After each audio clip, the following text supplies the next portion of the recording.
Hai hai. Hey, go yard.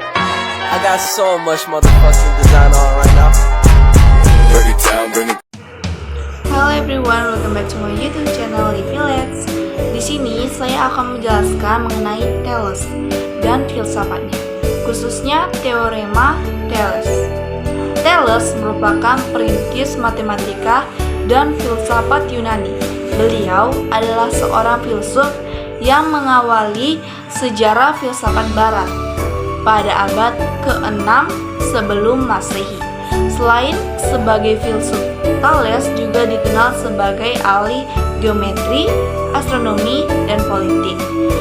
Kontribusi Thales dalam bidang matematika yaitu mengungkapkan sebuah teorema yang disebut teorema Thales. Thales juga dikenal sebagai ahli geometri, astronomi, dan politik pada bidang matematika. Thales mengungkapkan salah satu gagasan yang cukup fenomenal, yakni di bidang keseimbangan. Diceritakan bahwa dia dapat menghitung tinggi piramida dengan menggunakan bantuan dari bayangan suatu tongkat. Thales menggunakan kenyataan bahwa segitiga yang disebut oleh piramida dan bayangannya sebangun dengan segitiga kecil yang dibentuk oleh tongkat dan bayangannya dengan menggunakan perbandingan kesebangunan dua segitiga itu.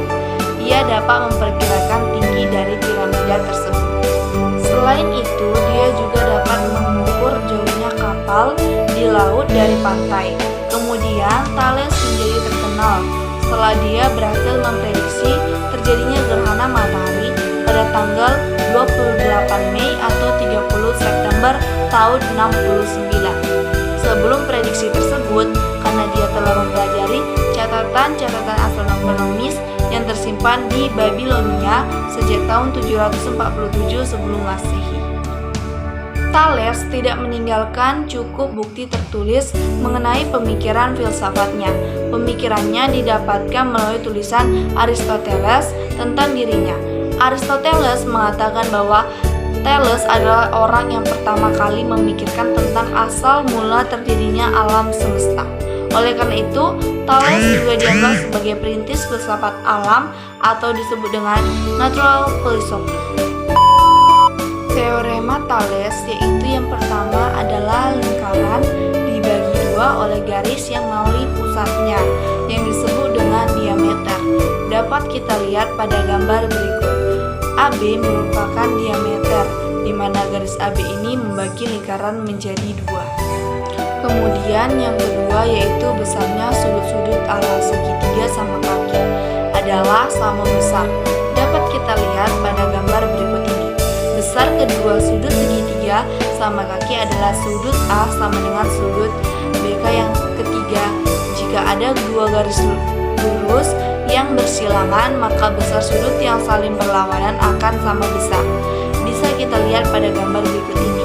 Garis AB dan PQ saling bersilang. Sudut AOP dan sudut BOQ sama besar karena saling bertolak belakang. Kemudian yang keempat yaitu sudut sentuh busur yang dilukiskan dalam setengah lingkaran adalah sudut siku-siku. Dapat kita lihat pada gambar lingkaran berikut ini. Jika AC adalah sebuah diameter, maka sudut B adalah sudut siku-siku. Pembuktian dari teorema ini sangat sederhana. Kita lihat dalam gambar di bawah ini.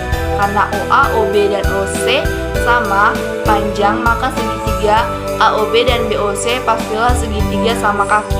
Dengan demikian, maka sudut BAC ditambah dengan sudut ABC ditambah dengan sudut ACB sama dengan 180 derajat.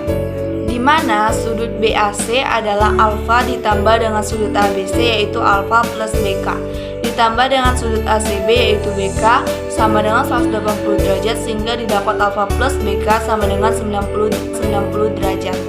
Jadi dapat diketahui besar sudut ABC adalah 90 derajat yaitu segitiga siku-siku. Kemudian yang kelima yaitu dua segitiga dikatakan sebangun apabila memiliki dua sudut yang sama dan sisi-sisi yang bersesuaian mempunyai perbandingan sama.